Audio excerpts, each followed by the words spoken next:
India Arab league ഉച്ചകോടിക്ക് പിന്നാലെ വ്യാപാര നിക്ഷേപ മേഖലയിൽ തന്ത്രപ്രധാന സഹകരണം വർദ്ധിപ്പിക്കാൻ ധാരണാപത്രം ഒപ്പുവെച്ചു. ഫിക്കിയുടെ സഹചെയർമാൻ ഡോക്ടർ സിദ്ദിഖ് അഹമ്മദാണ് ഇന്ത്യയുടെ ഭാഗത്ത് നിന്ന് ഒപ്പുവെച്ചത്. ഇന്ത്യക്ക് അറബ് മേഖലയുമായുള്ള വ്യാപാരം $215 ബില്യൺ പിന്നിടുകയാണെന്ന് ഉച്ചകോടി ചൂണ്ടിക്കാട്ടിയിരുന്നു.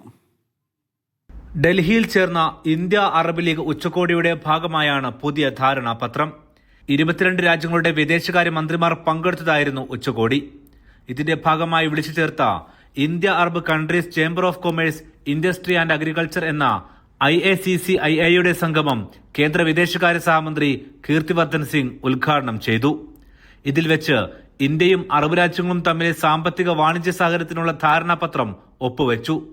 Federation of chambers of commerce and industry അഥവാ ഫിക്കിയും IACCIIയും തമ്മിലായിരുന്നു കരാർ.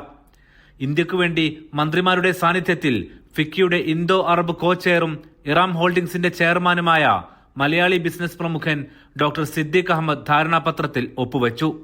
IACCIIയുടെ സെക്രട്ടറി ജനറൽ ഡോക്ടർ വെയിൽ അവ്വാദുമായാണ് ധാരണാപത്രം കൈമാറിയത്.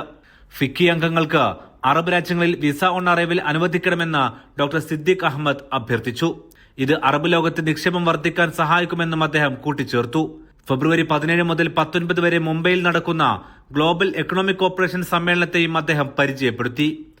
അറബ് രാജ്യങ്ങളിലെ ഇന്ത്യൻ നിക്ഷേപങ്ങൾ ഇന്ത്യയെ ഒരു പ്രധാന ആഗോള വ്യാപാര പങ്കാളിയായി മാറ്റുന്നതായി കേന്ദ്ര വിദേശകാര്യ സഹമന്ത്രിയും ചൂണ്ടിക്കാട്ടി.